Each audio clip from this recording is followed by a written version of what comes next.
Un saludo a todos nuestros televidentes de NSE Perú, a los que nos siguen también por las redes sociales y bienvenidos a este programa en defensa de la vida y la familia. Hoy vamos a hablar de la cultura de la muerte y de las instituciones que la promueven. Y para eso tenemos nuevamente como invitada a la hermana Natalia Bernal Soto, que es máster en Ciencias del Matrimonio y la Familia por el Instituto San Juan Pablo II de Alcalá de Henares. Bienvenida, hermana Natalia, a este programa. Qué alegría tenerte. Muchas gracias, hermana María Esther, y muchas gracias también a todos nuestros televidentes, a nuestros oyentes, a los que nos siguen a través de las redes sociales. Muy contenta de estar nuevamente en este programa. Bueno, pues la alegría es nuestra de compartir contigo otra vez estos temas.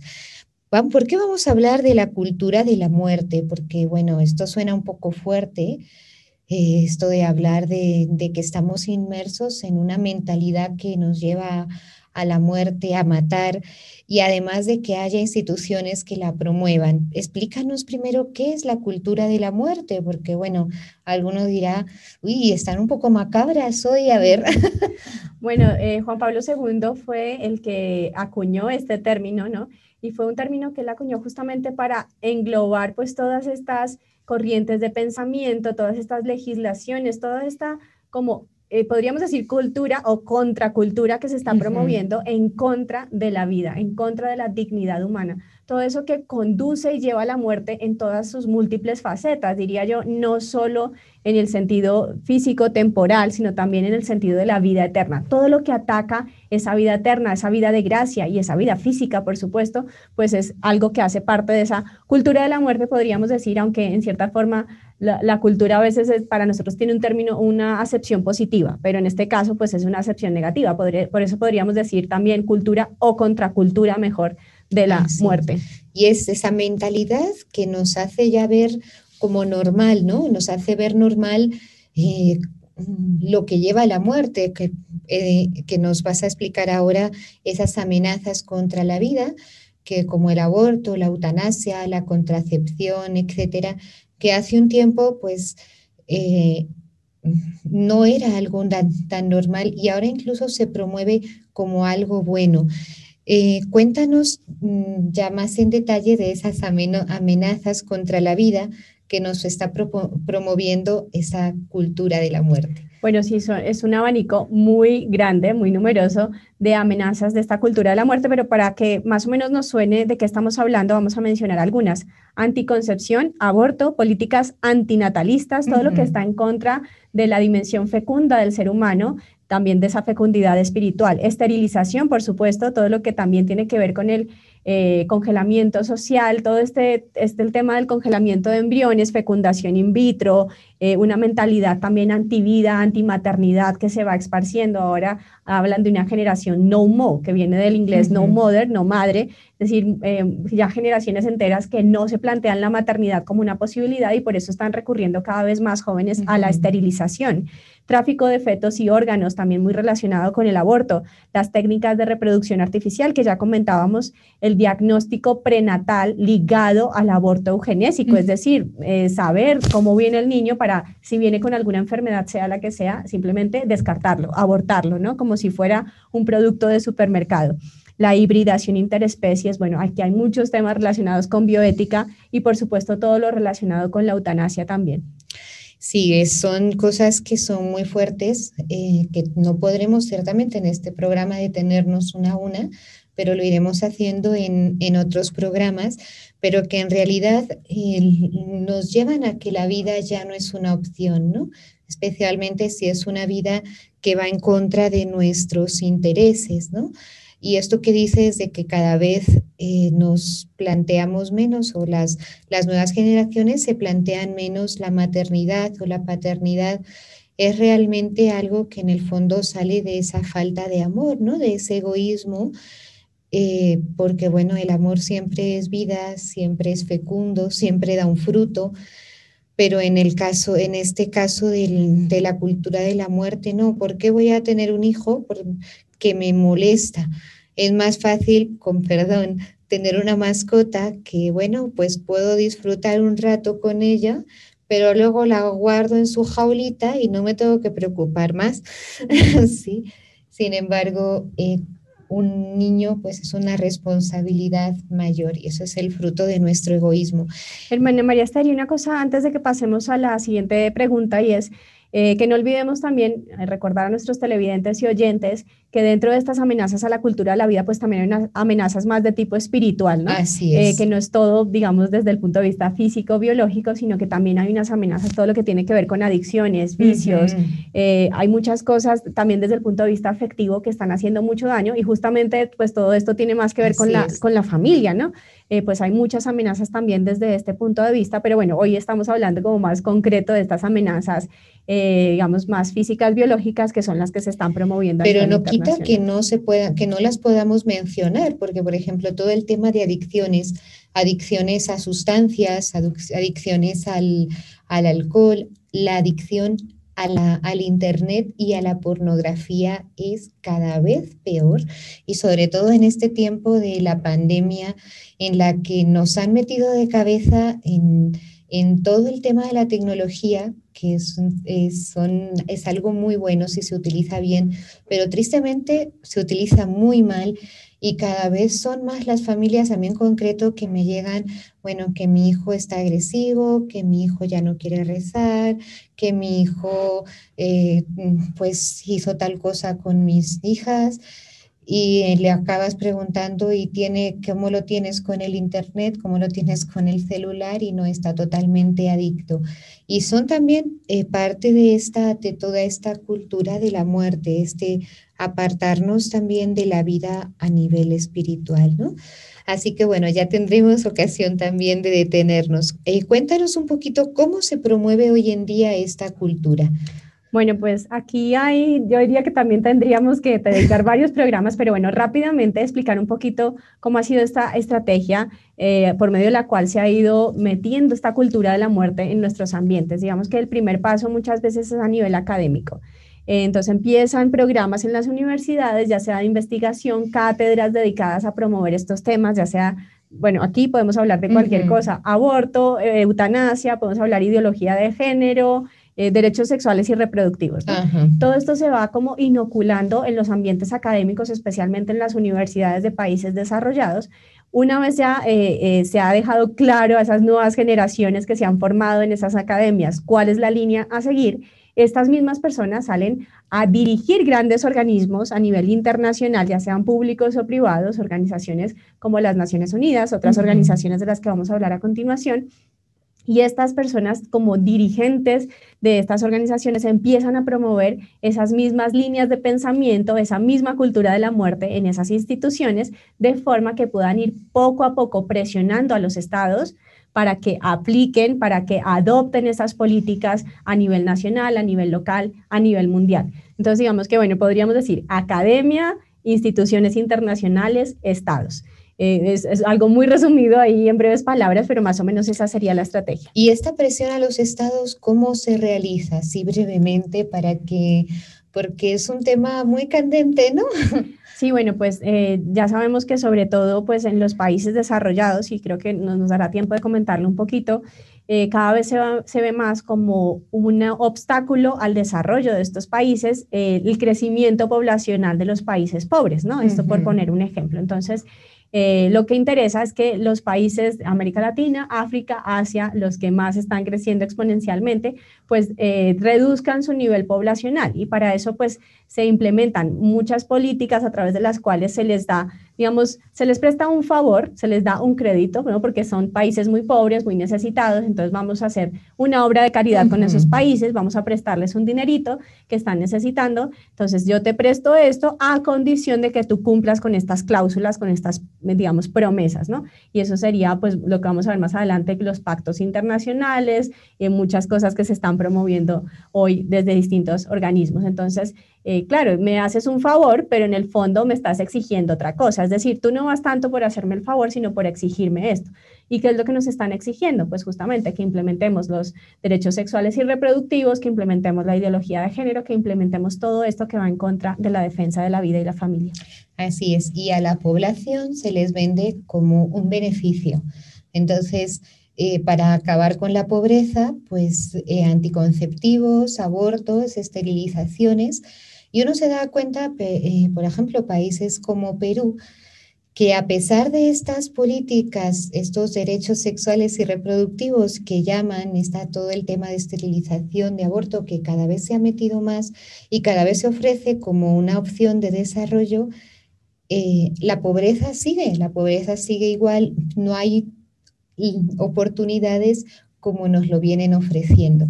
Bueno, pues nos vamos a ir a una breve pausa y vamos a seguir hablando en esta segunda parte de nuestro programa de estas instituciones que promueven esta cultura de la muerte. Así que no se vayan, los esperamos dentro de unos minutos en este programa en defensa de la vida y la familia con la hermana Natalia Bernal Soto.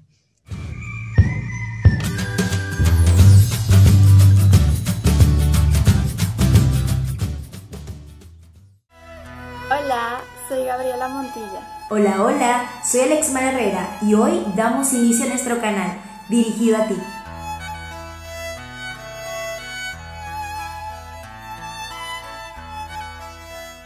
Hoy damos inicio a Dichosos de Existir, inspirado por un sacerdote llamado Rodrigo Molina. Y te preguntarás, ¿por qué dichosos de existir? Porque el existir es un don de Dios y solo a través de él puedo conocerlo y amarlo, es decir, ser feliz. Porque ¿cómo voy a ser feliz si no existo? Mira, si no debes depreciar bien tu existir. Debes sentirte dichoso de existir, óyelo bien, en esta época, con esas taras y defectos, con esas tentaciones y complejos, incluso con ese sistema nervioso que en algunos momentos te juega malas jugadas. ¿Sí? ¿Así?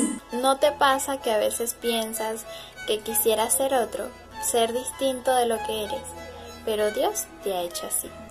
Y no te intranquilizan tus defectos, es decir, no te intranquilicen demasiado. Sin perder la paz, quédate tranquilo.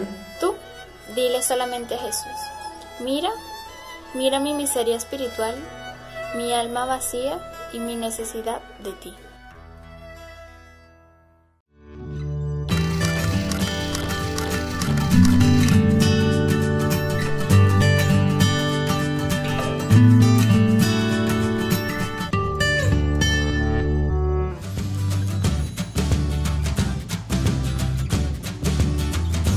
Bienvenidos nuevamente a esta segunda parte del programa del día de hoy en defensa de la vida y la familia, en el que estamos hablando de la cultura de la muerte y de las instituciones que la promueven. Y precisamente en esta segunda parte vamos a hablar de estas instituciones. Así que, hermana Natalia, gracias por acompañarnos en esta segunda parte. Y empecemos a hablar de este tema, ¿quiénes son los que promueven, qué instituciones en concreto, las más importantes, porque es un poco difícil enumerarlas todas? Sí, son muchas, pero bueno, diríamos que están todas tan relacionadas, tan vinculadas, son todas tan hermanas que bueno, pues no hace falta mencionarlas a todas porque parece que forman un solo conjunto. De hecho, quería antes de mencionar las instituciones contarles una frase de Juan Pablo II en la encíclica Evangelium Vitae que justamente hace referencia a esto y que nos da mucha luz, y es: estamos en realidad ante una objetiva conjura contra la vida y que ve implicadas incluso a instituciones internacionales dedicadas a alentar y programar auténticas campañas de difusión de la anticoncepción, la esterilización y el aborto. Esto lo dice San Juan Pablo II en esta encíclica muy bonita, Evangelium Vitae, el Evangelio de la Vida, en el punto 17. Y espera un momentito, una pregunta, porque bueno, ¿en qué año más o menos fue esta encíclica? Si no estoy mal, en el 95. Entonces uno diría, bueno, pero están un poco desactualizadas. Eso pasó en el 95, ¿sigue pasando hoy? Sigue pasando y con más intensidad. Yo creo que ahora lo podemos ver como más claramente. Podríamos decir que en este año pues estaba empezando, pero ahora esas palabras suenan muy proféticas porque justamente todo lo que estaba denunciando Juan Pablo II es lo que se ha venido implementando en los distintos países a nivel mundial, ¿no? Entonces, es muy importante que citemos el magisterio, y yo he traído estas palabras a propósito para que nuestros televidentes, nuestros oyentes, todos los que nos están siguiendo, se den cuenta que no es un invento nuestro, no es como que somos catastróficas y queremos verle el lado malo a todo, porque sé que puede ser una tentación. Incluso pues yo doy testimonio de eso cuando era estudiante de ciencias políticas antes de entrar a la vida consagrada. pues era un poquito escéptica acerca de esa visión de la Iglesia sobre las instituciones internacionales y decía, bueno, pero la Iglesia, ¿por qué critica tanto a la ONU o a estas instituciones que hacen tanto bien a la humanidad? La verdad es que no lo entendía y hoy puedo dar testimonio de que el Espíritu Santo como que va abriendo nuestros corazones poco a poco a la verdad, y si realmente tenemos un corazón puro y buscamos esa verdad, el bien, pues Dios nos va mostrando poco a poco qué es lo que hay de malo en esas instituciones, qué es lo que hay de malo en esas políticas y por qué nosotros como católicos tenemos como un deber y una obligación rechazarlas y mostrar la verdad a otras personas. Entonces creo que es muy importante, Así es. Un punto que quería traer a colación antes de que hablemos de estas instituciones. Y bueno, obviamente la primera institución que se me viene a la mente, hermana María Esther, es la ONU, las Naciones Unidas, porque es una de las instituciones más importantes, más grandes, es una organización internacional que engloba a todos, prácticamente todos los países del mundo entero, y que tiene muchas agencias dedicadas a distintos temas, infancia, alimentación, seguridad, que prácticamente mujeres que abarcan todo el ámbito de la vida, ¿no? Entonces, pues es una institución que justamente, como comentaba hace un momento, tiene una apariencia muy filantrópica de hacer mucho bien a los seres humanos, pero en el fondo cuando la estudiamos con más detenimiento, pues nos damos cuenta todo el mal que se está haciendo a través de esta institución y sus distintas agencias. Yo creo que sin miedo tenemos que decir las cosas como son, de amar las cosas por su nombre y sobre todo formarnos en estos temas, no tener miedo a investigar. Yo aquí quiero traerles un libro que me ha servido mucho para darme cuenta de estas cosas, que se llama Los expertos de la ONU imponen su ley, que es de una autora que se llama Margaret Peters y que pues está disponible en español, que ustedes lo pueden consultar, pero bueno, hay mucha otra bibliografía que habla sobre estos temas.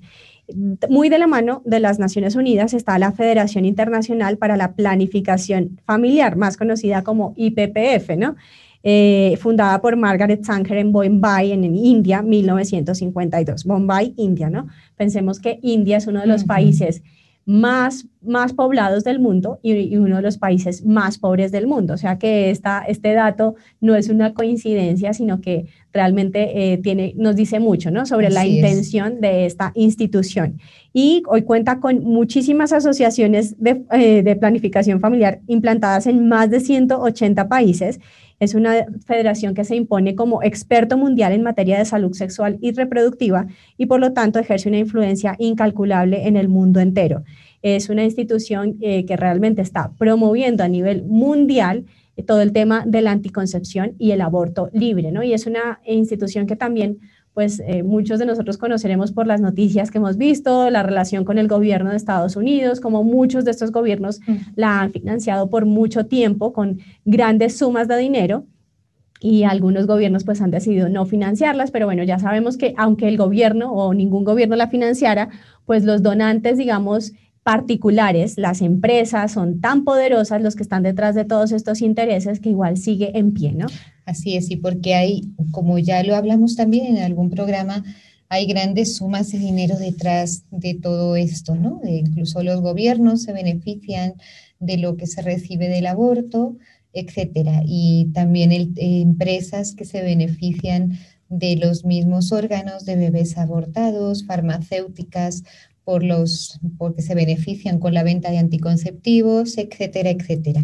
Es un negocio muy grande y no podemos estar ciegos a esta realidad. Detrás de esto no hay solo intereses políticos, sociales, sino hay intereses sobre todo económicos muy evidentes. Justamente, pues también hablando un poquito de la relación de las Naciones Unidas con esta institución IPPF, pues sabemos ya que esta institución ha conseguido estatus consultivo ante la ONU en diferentes entes de la ONU, como el Consejo Económico y Social desde 1964, la Organización Mundial para el Trabajo, el Fondo de las Naciones Unidas para la Infancia, la Organización Mundial de la Salud, la Organización de las Naciones Unidas para la Educación, las Ciencias y la Cultura, el Fondo de las Naciones Unidas para la Alimentación y la Agricultura y muchos otros. Es decir, ¿dónde no está metida? ¿Dónde no está metida? Y qué poder tiene también de penetración, qué poder tiene de influencia en estos organismos que justamente son los que luego van a ejercer presión sobre los estados. Y uno diría, si es una organización que promueve los derechos sexuales y reproductivos, ¿qué tiene que ver con con la infancia. ¿Qué tiene que ver con el trabajo? Bueno, pues no importa. Ellos, su objetivo es infiltrarse, meterse en todos los órganos posibles de las Naciones Unidas para ejercer presión desde todos los puntos, desde todos los ámbitos posibles a nivel de Estado en nuestros países. Bueno, pues y así por encima, ¿qué otras también podemos hablar? Porque creo que estas, la IPPF y la ONU, pues prácticamente resumen todo lo que, como son, como decir alguna, la cabeza, decirlo de alguna forma, las cabezas. ¿Qué otras tenemos? Bueno, hay uno que podríamos decir que no es institución como tal, pero que ha tenido un impacto muy grande sobre la formación de todas estas instituciones que hemos estado hablando, y es el informe NSSM 200, que es un informe de implicaciones del crecimiento de la población mundial para la seguridad de Estados Unidos y los intereses de ultramar. Bueno, este informe, que fue, digamos, elaborado más o menos en 1974, lo que hacía era decirle al gobierno estadounidense justamente lo que hemos dicho anteriormente, que los países pobres están creciendo a tal velocidad, su población, que se consideran una amenaza para la seguridad nacional de los Estados Unidos, porque tanta gente pobre, pues luego va a empezar a consumir los alimentos que necesita Estados Unidos para su crecimiento, para su funcionamiento. Luego, entonces, lo que propone este informe justamente es empezar a inocular en estos países todas las políticas antinatalistas, anticoncepción, aborto, para impedir que la población supuestamente crezca a tal punto que se convierta en esa amenaza para la seguridad nacional de los Estados Unidos. Este informe, también llamado Kissinger, porque fue él el que lo publicó, pues tuvo también un impacto muy importante en el hecho de que Estados Unidos y muchos otros países desarrollados apoyaran estas nuevas instituciones que hemos comentado, como la IPPF, la ONU, con todas estas políticas que hemos visto que van en contra de la vida en nuestros países, ¿no? Y a nivel general. Así es, y ya también que veamos que, por ejemplo, ahora ante esta situación de pandemia, que pues muchos países, especialmente los países pues menos desarrollados, más pobres, están pasando por una situación económica muy difícil, de pobreza, de necesidad, de hambre. La solución de estos organismos internacionales, en concreto la ONU, lo que está haciendo es promover como solución los derechos sexuales y reproductivos. Y ese dinero que se debería emplear en potenciar la economía, pues está empleando en eliminar al pobre. Bueno, nos queda un minuto, hermana Natalia. Es un tema muy amplio, pero una conclusión, una idea para que las personas que nos ven en este programa se queden con algo, una conclusión.